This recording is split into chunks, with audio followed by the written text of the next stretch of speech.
तो राहुल गांधी के समर्थन में उतरे अखिलेश यादव। सदस्यता जाने के बाद छलका दर्द, कहा कि आजम खान और उनके बेटे के साथ गलत हुआ।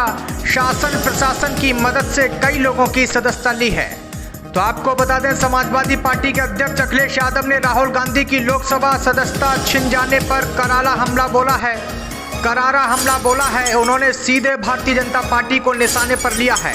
उन्होंने कहा कि भाजपा सरकार ने शासन प्रशासन की मदद से कई और लोगों की भी सदस्यता ली है। आजम खान और उनके बेटे अब्दुल्ला आजम की सदस्यता छीनने के मसले को भी उन्होंने इससे जोड़ा है। तो अखिलेश यादव ने कहा कि भाजपा अब इरफान सोलंकी की भी सदस्यता लेना चाहती है। तो राहुल गांधी पर हुई कार्रवाई का उदाहरण देते हुए अखिलेश यादव ने कहा कि अब कांग्रेस के बड़े नेता की सदस्यता का नंबर आ गया।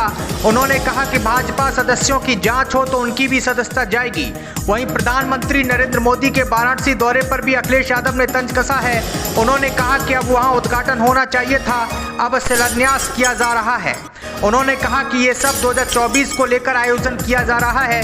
अखिलेश ने कहा कि आम लोग परेशान हैं, गैस महंगी है, देश में बेरोजगारी चरम पर है, लोग पैसा लेकर विदेश भाग गए, सरकार अब तक इन मामलों में कुछ नहीं कर पाई। तो डिप्टी सीएम केशव प्रसाद मौर्य के हत्या करवाने के आरोप पर अखिलेश यादव ने बड़ा बयान दिया है। उन्होंने कहा कि समाजवादी लोग किसी की हत्या नहीं करवाते, हम लोग तो प्रेम से रहने वाले लोग हैं। उन्होंने कहा कि प्रदेश में जब से स्वामी प्रसाद मौर्य एक्टिव हुए हैं, समाजवादी पार्टी की जड़ जमने लगी हैं। उन्होंने कहा कि डिप्टी सीएम का झगड़ा तो सीएम से है, हमसे नहीं है, हम उनको समर्थन दे सकते हैं। केशव प्रसाद मौर्य को लेकर उन्होंने कहा, हम उनका बहुत सम्मान करते हैं, अगर वो 100 विधायक ले आए तो हम उन्हें सीएम बनाएंगे। तो आइए अब आपको सुनाते हैं क्या कुछ कहा अखिलेश यादव ने। और क्या कर रहा है?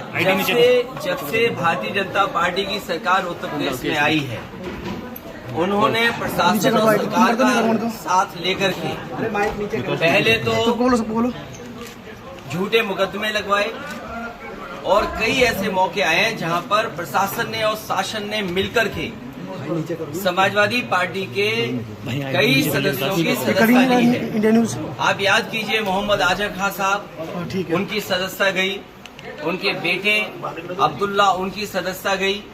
इसी तरह समाजवादी पार्टी के जो सिटिंग एमएलएज हैं, उन पर केस लगाना, इरफान सोलंकी कानपुर और एक अधिकारी बुलाया गया, बाहर से लाया गया, दूसरे प्रदेश के कैडर के अधिकारी को बुला करके ये निर्देश दिए शासन ने और सरकार ने कि आपको इसकी सदस्यता लेनी है।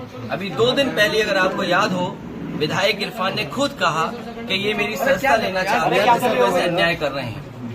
उत्तर प्रदेश में समाजवादी पार्टी के कई सदस्यों की सदस्यता इन्होंने बीजेपी के लोगों ने ली है। आज कांग्रेस के पार्टी के सबसे बड़े नेता की सदस्यता गई है।